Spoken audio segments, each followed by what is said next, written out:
if he suddenly quiet stopped everything? This isn't just a mood swing, it might already be a decision. Too many women misread silence. You assume he's busy, tired, or just in his head. But here's the truth. When a man goes quiet without reason, it's not an accident, it's intentional. Silence, for many men, isn't a pause, it's a conclusion. Now, I want to be crystal clear. I'm not talking about short-term space or a bad day. I'm talking about a sudden, extended silence that feels hollow, detached, and cold. That's when something beneath the surface has shifted, and you're no longer part of his future plan. In this video, we're going to break down the unspoken meaning behind that silence. You'll learn how to identify the exact moment he emotionally detaches, and more importantly, what you need to do immediately after. Because here's the brutal truth. If he's gone silent, he's not unsure, he's decided. You just haven't caught up to his decision yet. So before you send another text, apologize for something you didn't even do, or start questioning your worth, pause. This silence is a message, and it's screaming louder than words ever could. If you're tired of second guessing and chasing answers he won't give, you're exactly where you need to be. We're not just going to decode his behavior, we're going to empower your response. Let's begin. Let's clear something up. Silence and emotional withdrawal are not the same thing. One is temporary and repairable. The other is often the beginning of the end. So how do you tell the difference? Sometimes a man goes quiet for normal, human reasons. Stress, exhaustion, mental overload. In this case, he still cares, but doesn't yet know how to articulate what he's feeling. He may come off distant, but you'll still feel some effort. A check-in text, a quick hug, a glance that says, "I'm just dealing with something." That's silence. But emotional withdrawal is much colder and more dangerous. It's not just a quiet phase. It's a slow fade out. He stops sharing, stops listening, stops connecting. You start to feel like you're intruding just by being around him. Here's the key difference. Silence is about what's happening in his life. Emotional withdrawal is about what's happening in his heart. When a man emotionally checks out, he's no longer invested in the outcome of the relationship. He doesn't argue, not because he's calm, but because he no longer cares enough to fix things. He's physically present, but emotionally absent. And it's not just one day, it's a pattern. You'll feel it in how he looks at you, or doesn't, how he stops asking questions, how he avoids eye contact. You'll feel like you're constantly reaching out while he's retreating deeper into himself, without explanation. Here's the most painful part. He may already be grieving the relationship, while you're still trying to save it. And if you don't know this difference early on, you risk staying too long, hoping too hard, and blaming yourself for something that isn't yours to fix. So what should you do? First, stop filling in the silence with excuses. Don't rationalize distance that's becoming routine. And most importantly, don't beg for clarity. Observe his behavior. It is the clarity. Coming up next, we're going to dive into the unmistakable signs that he's already made a decision about you, and just hasn't said it out loud yet. Don't miss this, because recognizing these signs can save you months of confusion, heartbreak, and emotional self-blame.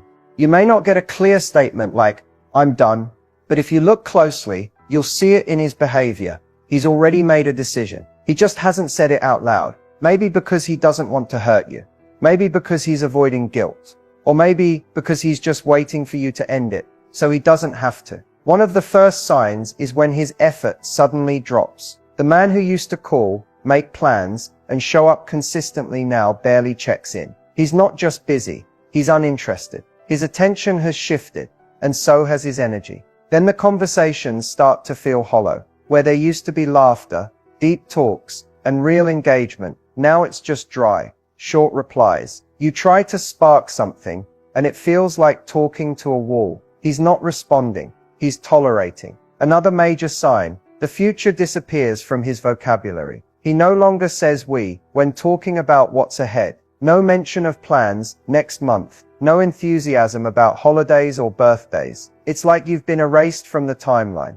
And then there's the physical side. It's not just that intimacy fades. It's that when it happens, it feels disconnected. He used to kiss you like he meant it. Now it feels like obligation. Or worse, avoidance. But maybe the biggest red flag of all, is when you start to feel like you're carrying the relationship alone. You're the one initiating everything. You're explaining yourself constantly. You're fighting for connection that he's not even trying to revive. That imbalance, that silence on his end, that's the sound of someone who's already stepped back, mentally, emotionally, and maybe even spiritually. If you're asking yourself whether he's still in this, chances are he's not. Men don't always exit loudly. Some just stop showing up, little by little, until there's nothing left but your effort and their absence. Coming up, we'll break down why they pull away in the first place, and what their silence says about what's happening inside their head.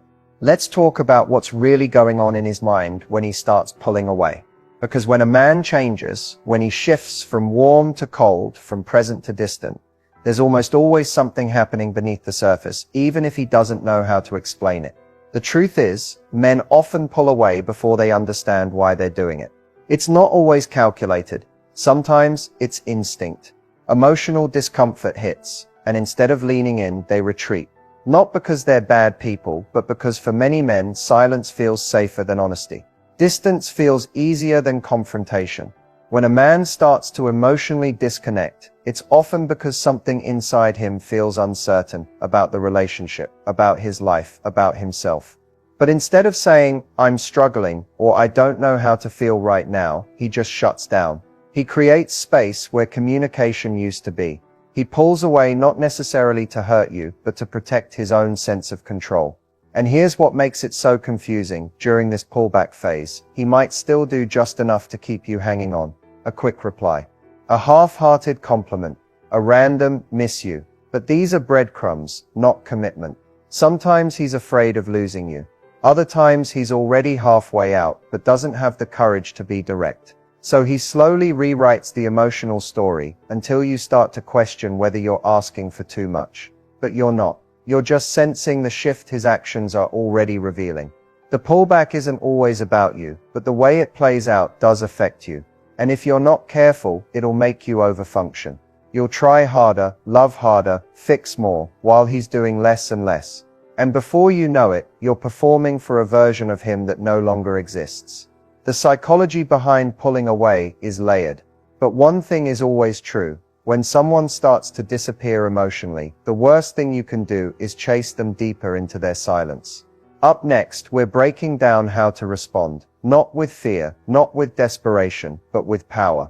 One of the most frustrating, anxiety-inducing situations in any relationship is when a man pulls back and you're left wondering, is he testing me? Or is he slowly walking away? It's hard to tell, because from the outside, both can look exactly the same. He gets quiet, he stops texting first, he becomes vague, less affectionate, less engaged. But here's the truth. Most people don't talk about, men do test women. Emotionally, not out of cruelty, but out of fear, confusion, or emotional immaturity. Sometimes he's unsure about the relationship, so he pulls back to see what you'll do. Will you chase him? Will you collapse? Will you hold your ground? In his mind, this distance becomes a distorted way of measuring your value, your reaction, your patience. He doesn't always realize he's doing it, but the test is real. And unfortunately, it's rarely fair. But there's another possibility. He's not testing you. He's already checked out. The difference lies in intention. When he's testing you, he still wants to feel desired. He wants reassurance that you care. So while he may withdraw, he usually leaves little cracks open. A late night hey, a half-hearted emoji, a breadcrumb of effort, just enough to keep you emotionally invested. It's inconsistent, confusing, and it keeps you hooked. But when he's ending it, truly ending it, there's a coldness. The cracks close. The energy changes. There's no warmth behind the words, if he even bothers to say anything at all. He stops asking how you are. He stops noticing when you're hurting. He stops seeing you. The most dangerous part, many women get stuck waiting, hoping silence means a test, not an ending. They think, maybe if I just prove I'm worth it, he'll come back. So they give more, try harder, tolerate less and less, all to pass a test that isn't even theirs to take. So how do you know which one it is? Pay attention to consistency. If he pulls away, but still circles back with mixed signals, he may be testing your boundaries.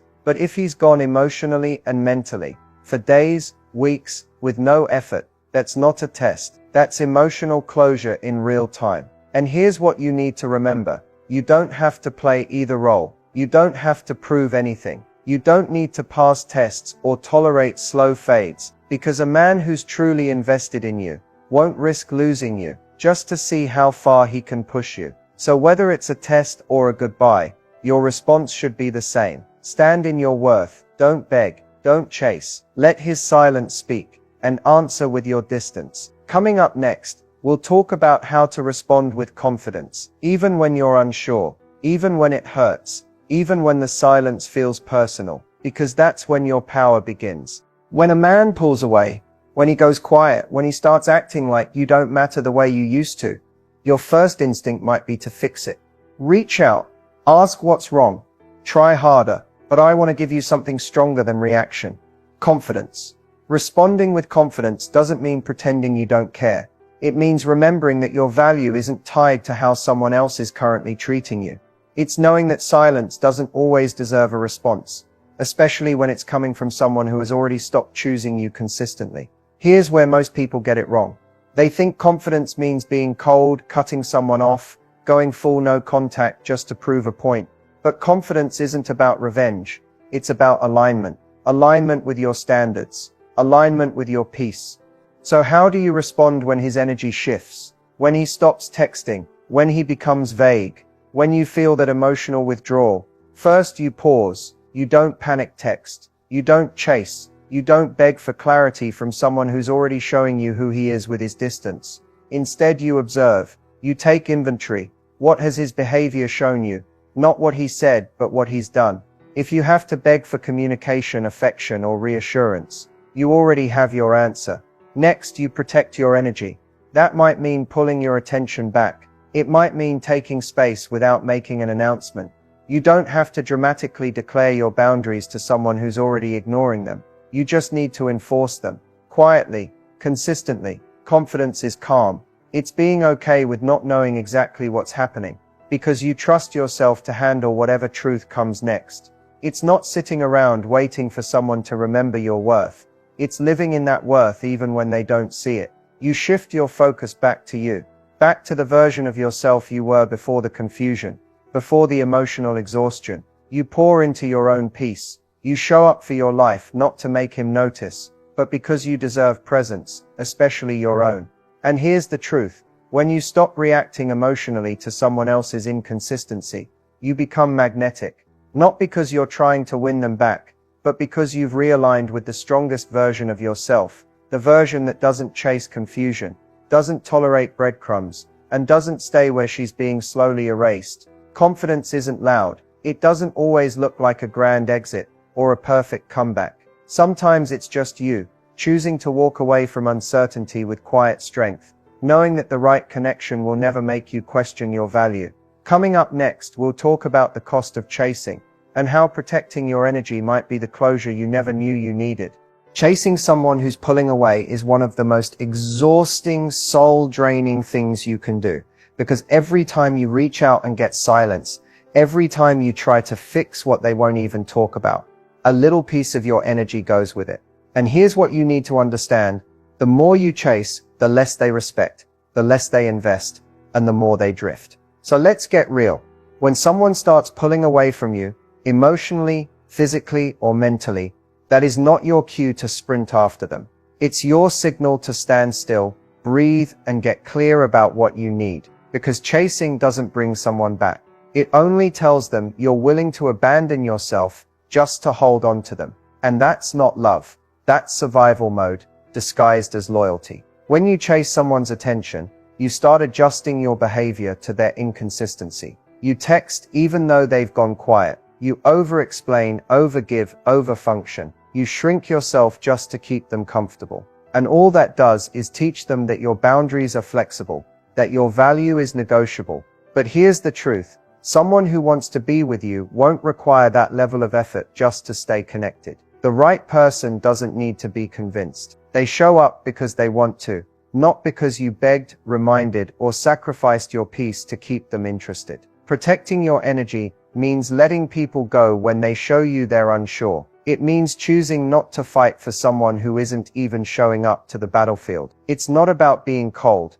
It's about being clear. It's not revenge. It's self-respect. Sometimes the most powerful thing you can say is nothing. No long paragraphs, no explanations, just distance, just silence. Not to manipulate, but to reclaim the space where your peace was once drowning in anxiety. When you stop chasing, you create space for the truth to reveal itself. If someone values you, they will notice your absence and step back in with clarity. If they don't, they'll stay gone.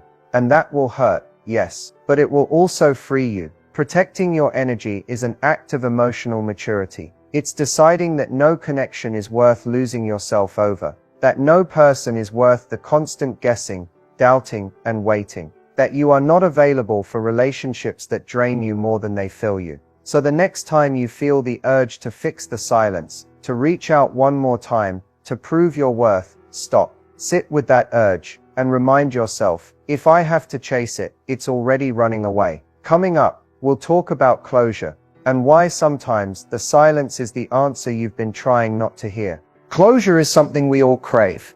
We want the final conversation, the full explanation, the moment where it all finally makes sense. But the hard truth is, you don't always get that kind of closure from the person who hurt you. Sometimes, what you get instead is silence. And as painful as it feels, that silence is your answer. When someone ghosts you, pulls away with no explanation, slowly fades without saying what changed, that's not confusion. That's a choice. A choice not to communicate. A choice not to give you clarity. And while that may feel cruel, it's also revealing. Their silence is showing you exactly who they are, how they deal with discomfort, conflict, and emotional responsibility. It might not be the closure you wanted, but it's the closure you need. Because here's the truth. Someone who truly cared about your heart wouldn't leave you hanging in that emotional limbo. They wouldn't disappear and expect you to just figure it out. So when they choose silence, what they're actually saying is, I'm not going to be the person you hoped I was. And as painful as that is, that's closure. Closure doesn't always come in words. Sometimes it comes in the way they stop showing up. Sometimes it's the unanswered messages, the ignored calls, the way they move on like you never mattered. That silence is them removing themselves from your life, and that is their final message. So now the question becomes, how do you accept closure that was never given but forced? You stop waiting. You stop rereading the last message hoping for a clue. You stop spinning in circles trying to figure out what you did wrong. And instead, you tell yourself the truth. They left because they wanted to. And they stayed silent because that was easier than being honest. You don't need to understand their silence to move forward. You only need to understand your worth. Closure is not about what they say. It's about what you decide. You decide the relationship is over. You decide to stop chasing clarity that isn't coming. You decide that your peace is more important than an explanation that wouldn't change the outcome anyway.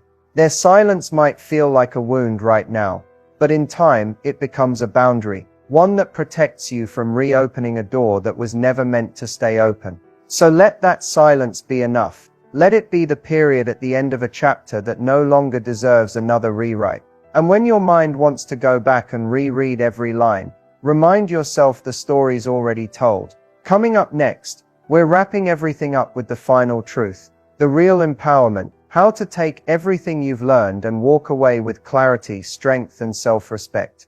If you've made it this far, I want to say something important, not just as a reminder, but as a truth. You need to carry with you. You were never too much. You were never too emotional. You were never asking for too much love, too much clarity, or too much effort. You were just asking the wrong person. The silence, the distance, the shift, it wasn't your fault. You didn't break something by loving fully. You didn't cause someone to pull away by being real.